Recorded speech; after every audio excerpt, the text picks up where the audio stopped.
Welcome to today's video where I'm going to be showing you some tips and tricks on how to drive a manual car. It's not really tips and tricks, it's just how to drive a manual car, but hopefully this is the easiest way to learn. I'm going to be doing car videos on my channel every Wednesday, so feel free to subscribe. I hate to ask that, but sometimes I think you just need to push people a little bit. So firstly, let's talk about seating position, because I've never seen a video where they've actually mentioned seating position at all. So starting from the right, and this is the same in a right-hand drive car or a left-hand drive car, you've got the accelerator, the brake and the clutch. To gauge where you should be sitting, the clutch when fully depressed, your leg should still have a slight bend in it. You shouldn't be reaching, you shouldn't have to adjust your body or anything like that to fully engage the clutch. And likewise, you shouldn't be too close, otherwise you'll find it hard to lift your leg off the clutch once it's been depressed.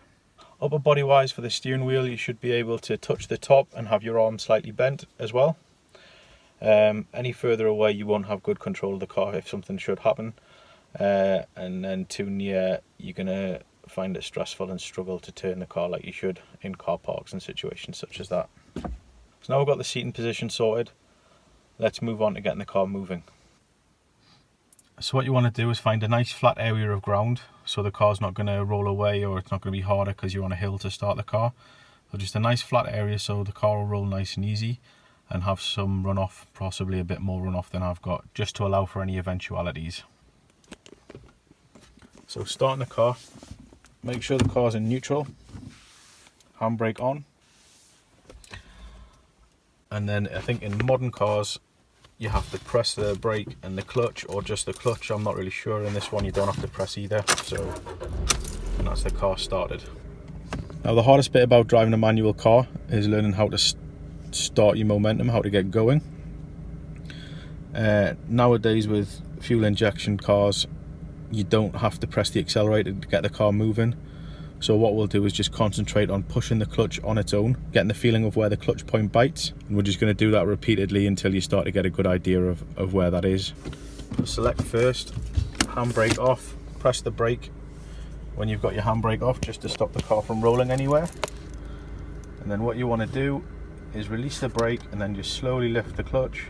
So my bite point there, and if you can hear the engine, you can hear the engine tone change slightly. All cars have bite points in different places, so just really slowly up until you feel where it is, and that's it, starting to bite now.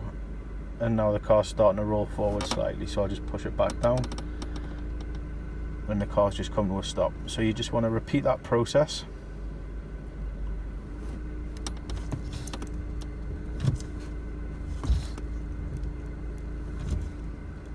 Just repeat it over and over until you get a feel for where the bite point is.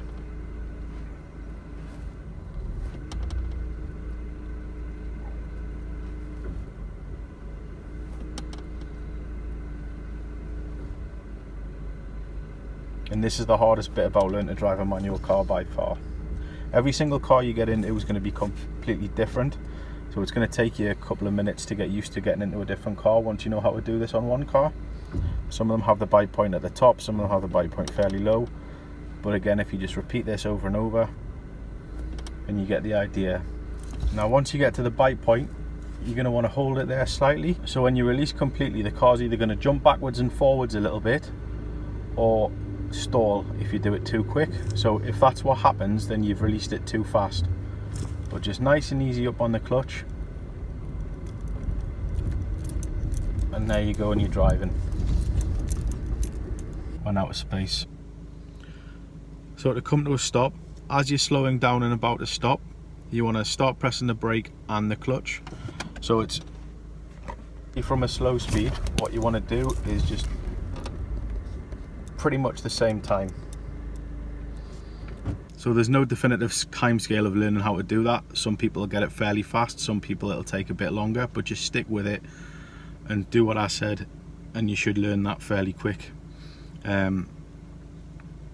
So just slowly out, you'll feel the car start to bite, and then slowly release and the car will move forward under its own power. Once you've got used to doing that, and you can do that consistently without the car jumping or without the car stalling, then it's time to add a bit of throttle into there as well. It's time to move on to the next stage, which is actually driving the car past 2 miles an hour. So the next exercise to concentrate on is similar to before, releasing the clutch, but now with a bit of throttle as well. And again, work on that repeatedly to get the car going under its own power. So throttle wise, but normally about 1,500 to 2,000 revs is going to be enough to get you going.